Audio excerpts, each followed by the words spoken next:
ထိုင်းနိုင်ငံဘန်ကောက်မြို့နာကနွန်တာပူရီမြို့အထက်တန်းကျောင်းတစ်ခုမှာမနေ့ကမနက်10:00 နာရီလောက်ကစပြီးကျောင်းတွင်းပစ်ခတ်မှုတစ်ခုဖြစ်ပွားခဲ့တာကြောင့်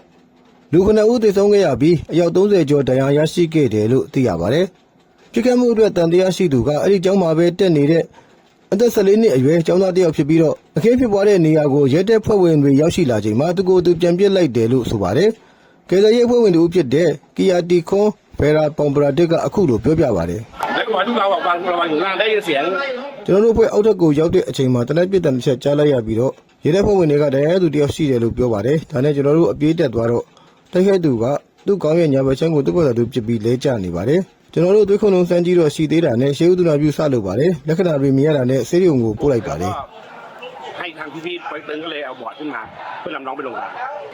နောက်ပိုင်းမှာရဲတပ်ဖွဲ့ကတန်တရားရှိသူဟာသူ့ကိုယ်သူပြန်ပစ်ပြီးတိတ်ဆုံးသွားခဲ့တယ်လို့အတည်ပြုခဲ့ပါတယ်။ဒီတိုက်ခိုက်မှုမှာတိုက်ခိုက်သူကအဖိုးပြစ်သူတရားဝင်ကိုင်ဆောင်ထားတဲ့6 မမပစ္စတိုကိုတုံးခဲ့တာပါ။ကျောင်းထဲကိုလာမပစ်ခင်အိမ်မှာလည်းအဖိုးနဲ့အဖွားကိုပစ်ခတ်ခဲ့တယ်လို့သိရပါတယ်။ကျောင်းထဲမှာတော့ဆရာမ9ယောက်ကိုပစ်ခတ်ခဲ့တာပါ။ကျောင်းသားကျောင်းသူတိတ်ဆုံးမှုမရှိပါဘူး။ဒဏ်ရာရသူတွေပဲရှိခဲ့ပါတယ်။အခင်းဖြစ်ပွားပြီးချိန်မှာ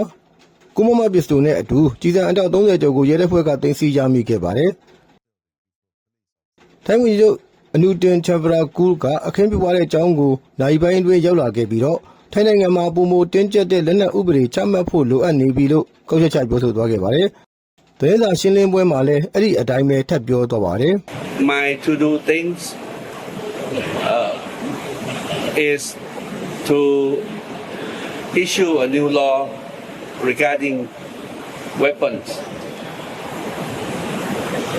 and it is still in the process. ထိုင်းနိုင်ငံဟာအရှေ့တောင်အာရှနိုင်ငံတွေထဲမှာတဦးတယောက်ချင်းလက်နက်ပိုင်ဆိုင်မှုအများဆုံးနိုင်ငံမှာ2019ခုနှစ်စီးရင်တွေအရတော့လူ100မှာ15ယောက်ကတရားဝင်လက်နက်ကင်ဆောင်ထားပါတယ်။အဲ့ဒါကဒေသတွင်းမှာဒုတိယအများဆုံးဖြစ်တဲ့ကမ္ဘောဒီးယားထက်တောင်3ဆလောက်ပိုများနေတာပါ။ဒါအပြင်တရားမဝင်ကင်ဆောင်ထားတဲ့လက်နက်တွေနဲ့လက်နက်မောင်ခိုဈေးကွက်ကလည်းရှိနေပါသေးတယ်။ပြီးခဲ့တဲ့ဖေဖော်ဝါရီတုန်းကလည်းဖတ်ရိုင်မြို့ကျောင်းတစ်ကျောင်းမှာပစ်ခတ်မှုဖြစ်ပွားခဲ့ပါတယ်။သေဆုံးသူမရှိဘဲ2ယောက်ဒဏ်ရာရခဲ့ပါတယ်။မနှစ်ကဘန်ကောက်မြို့အော်တိုကောစီးပစ်ခတ်မှုမှာတော့9ဦးသေဆုံးခဲ့ပါတယ်။2023ခုနှစ်တုန်းကလည်းဘန်ကောက်မြို့မော်လ်တစ်ခုမှာအသက်14နှစ်သားတစ်ယောက်ရဲ့ပြစ်ခတ်မှုကြောင့်2ယောက်သေဆုံးခဲ့ပါတယ်။2022ခုနှစ်ကလေးလေးကျောင်းတစ်ခုကိုရဲတပ်ဖွဲ့ဝင်ဟောင်းတစ်ယောက်ကတိုက်ခိုက်မှုမှာကလေး23ယောက်အပါအဝင်စုစုပေါင်း38ယောက်သေဆုံးခဲ့ပါတယ်။2020ပြည့်နှစ်နန်ခွန်ရချာစီမာမြို့ဈေးဝယ်စင်တာတိုက်ခိုက်မှုတုန်းကလည်း26ယောက်သေဆုံးခဲ့ပါတယ်။ဒါကြောင့်ထိုင်းဝန်ကြီးချုပ်ကလက်နက်ကင်ဆောင်ခွင့်ဥပဒေကိုတင်းကျပ်ဖို့ပြောလာတာဖြစ်မှာပါ။ထိုင်းရဲတပ်ဖွဲ့ဝင်တွေက